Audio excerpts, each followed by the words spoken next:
Welcome back, students. This is the seventh video. Till now, you have studied origin of life. So I think by now you might have got an idea how actually life might have originated. In this module, students, we are going to discuss what were the inferences drawn by the different theories which were given by different scientists to study the evolution of life. From the ancient time, students, various theories have been put forth to study the evolution of life. There were different stories given by different scientists, and each one of them they had their own different perspectives about this origin of life. Okay, so previously also you have studied different theories of origin of life, right?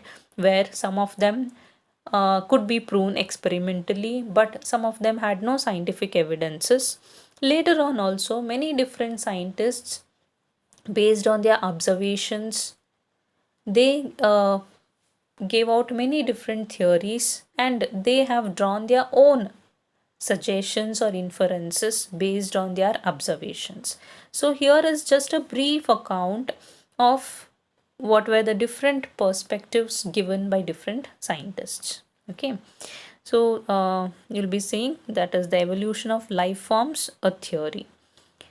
So, the oldest theory what you had studied, which one was that? That was the theory of special creation, right? So, as you all know, this theory of special creation, so it suggested that all living organisms or everything it was created by God, who is the supernatural power, right? So it said that everything was created, that is the earth, light, plants, animals, universe, whole universe, human beings, everything was created by God just in a week. Okay, but this had no scientific evidence, right? So this theory here, it had three connotations actually. So what do you mean by the term connotations? Connotations means, children, the evidences or the suggestions given by any of the theories. Okay, so here according to this theory of special creation, it said that all living organisms that we see today were created as such. That means there has been no changes taken place. For example, now we say that human beings have been come from apes, right? Have been evolved from apes. But according to this theory, it says that human beings have evolved as it is. Got it? We don't have the ancestors of us were similar to the same human beings what they are present today. So this theory said that all the organisms are created as such in the same manner as we are present today. Okay, so that was one connotation. Next, it said that the diversity of life forms was always the same since the time of creation and will remain the same in future also. What does it mean? Diversity of life forms means the variety of life forms. Various living organisms are present. You know, there are different species of organisms. So, according to this theory, it says that no new organisms have been formed now and no organisms have been extinct. The same organisms which were present previously during the ancient times, the same organisms are present today also. Okay, and the same organisms will remain in future also. Got it? So this is one saying given by this theory. Then lastly, it said that Earth is about only 4000 years old.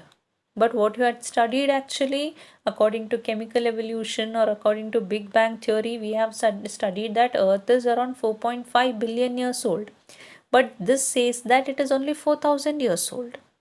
Now, if you just think about it, students.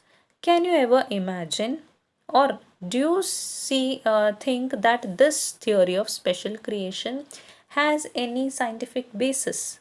Can you agree this theory? Not at all. See the first connotation what they had given. All living organisms that we see today were created as such. Do you believe this? We all know that human beings have come from apes, have evolved from apes, right? So then other organisms also, if you see from the previous older organisms, some new varieties of different species have evolved. So this can be easily discarded. The next one, if you see, the diversity of life forms was always the same since the time of creation and will remain the same in future also. Do you agree with this point? We all have studied about dinosaurs. Yes, all of you have seen Jurassic Park. And we also have got some evidences or proofs that yes, dinosaurs existed in some period of time. But do we see them today? No, they are extinct. Yes, so that means that there were some organisms previously during the ancient times which are not present today. They are extinct. In the same manner, there are some organisms present today which were not present previously. So there has been evolution of some new species. Yes. So this point can also be discarded. What we see is there has been formation of new species. Also some older species have been extinct, right? Then Earth is about 4,000 years old. Do you agree with this? No. 4,000. If you just study carbon dating, I think you might be knowing what is carbon dating or radioactive dating. Later on, while studying the evidences, I'll make it clear for you people.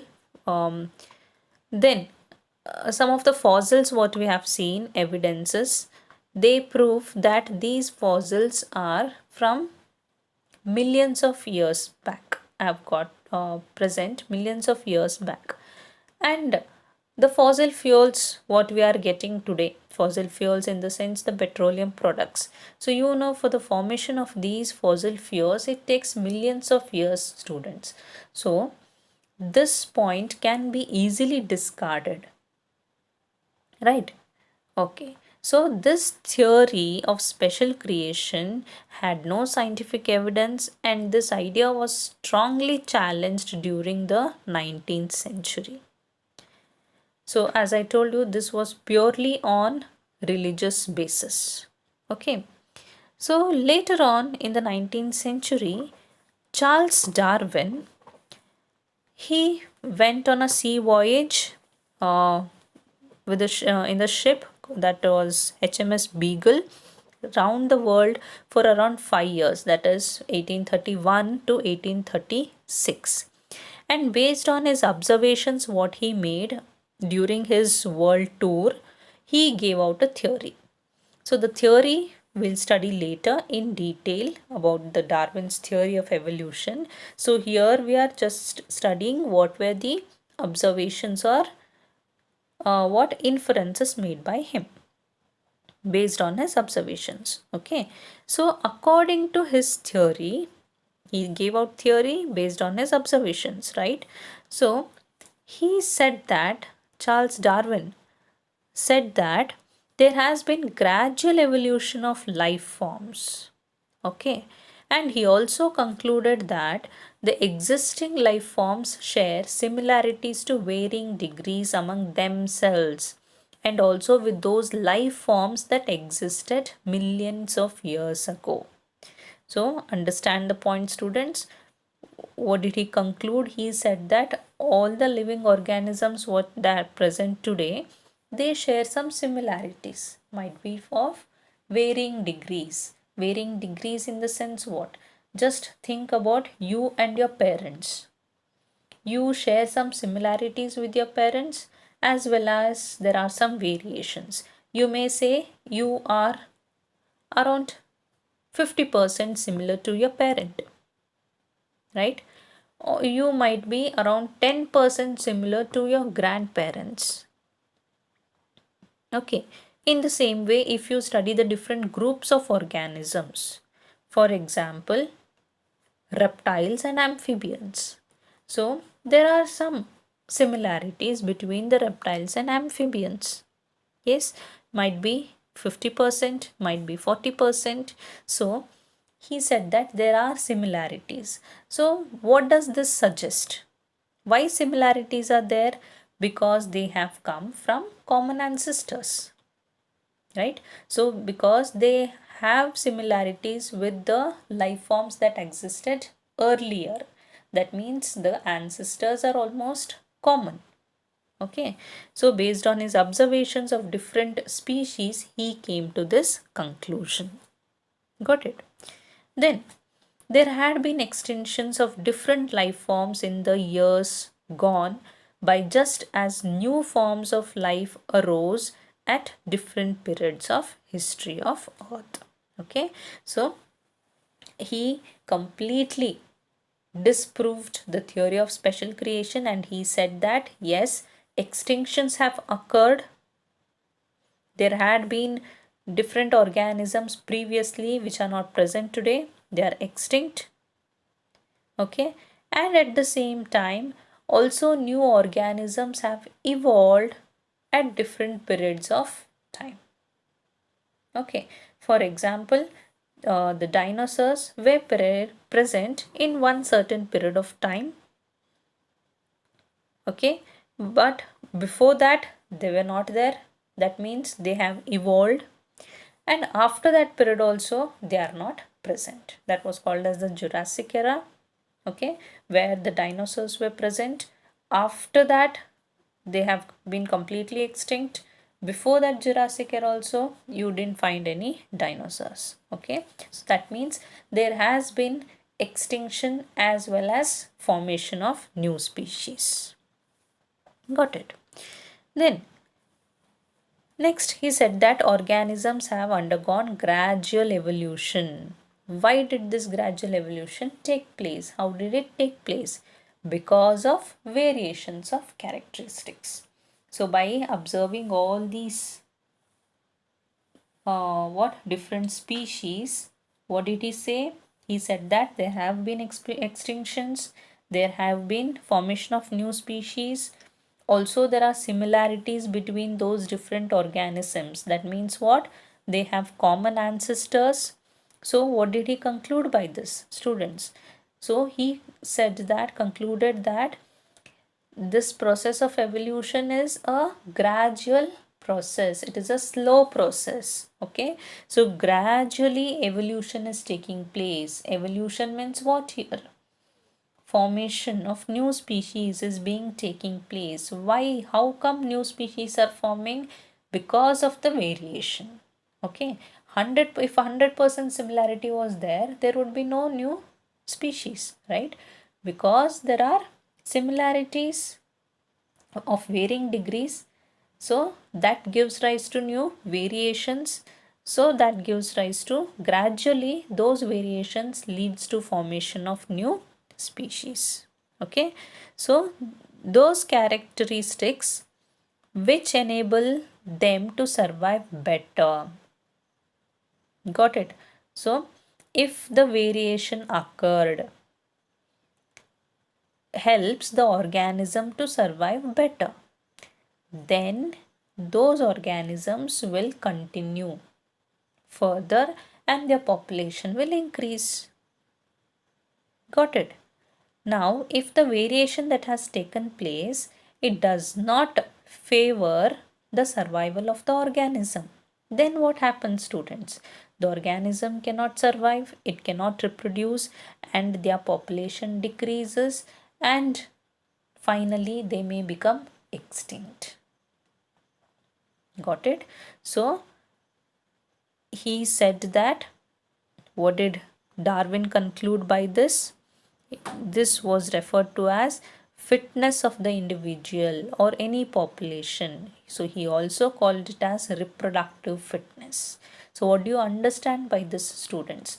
reproductive fitness, in the sense the organisms which are completely fit, they can reproduce better, right?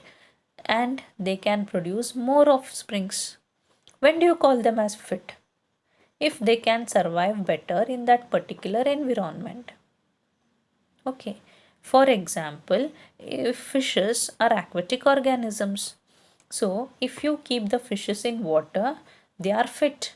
Why? Because they are bound to be in that particular environment. They can survive better in water and they can reproduce more, so increasing the population. But if you put a fish outside the water, what happens? It cannot survive there. Yes, so finally it dies and it cannot reproduce, so it may become extinct. Got it? So the variation of the organisms should be such that they can be fit in that particular environment, and that is called as reproductive fitness. Okay, so those who are better fit, that is those who are adapted well to the particular environment, those organisms will give more progenies, right? So they can reproduce better, and hence the nature will select that particular organisms. So he also called this to be natural selection. So what do you mean by natural selection, students? Natural selection means when there are two different varieties of organisms, the organisms which have favorable characteristics, so that they can survive better in that particular environment, those organisms will reproduce more. Yes, that means they have reproductive fitness. They will produce more progeny. That means what? Nature has selected that particular organism, okay, to survive. So this is called as natural selection. Okay, so in detail about this natural selection you are going to study further.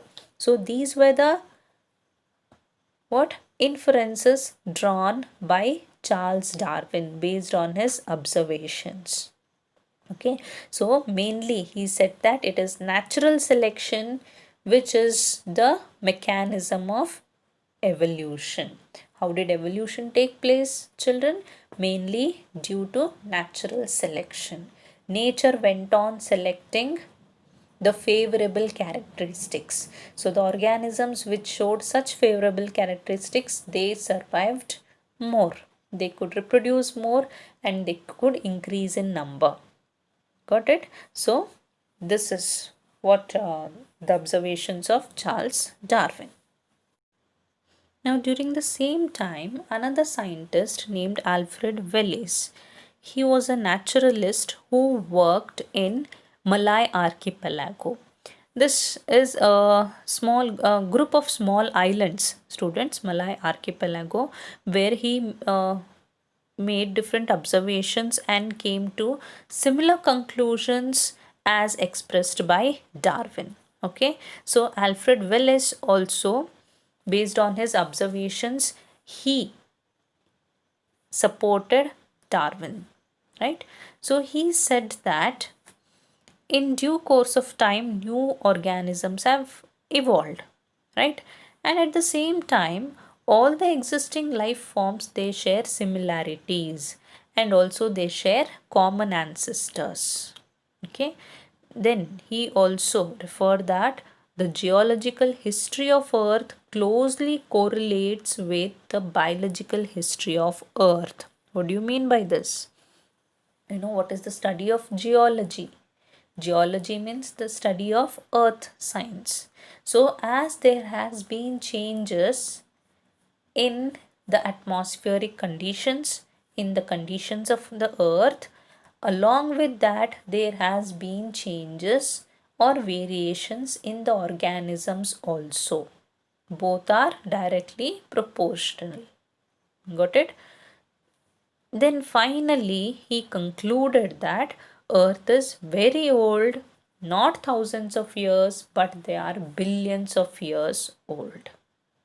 Okay, so that already you have studied in the Big Bang theory or also in the chemical evolution of life. We know that Earth is around 4.5 billion years old. Yes, so these were the inferences drawn by different scientists, students, and the various theories of evolution proposed by these scientists will study later in the next videos. Okay, so in this module you have studied now the evolution of life forms, a theory, right? So hope you have understood the concept. Thank you everyone.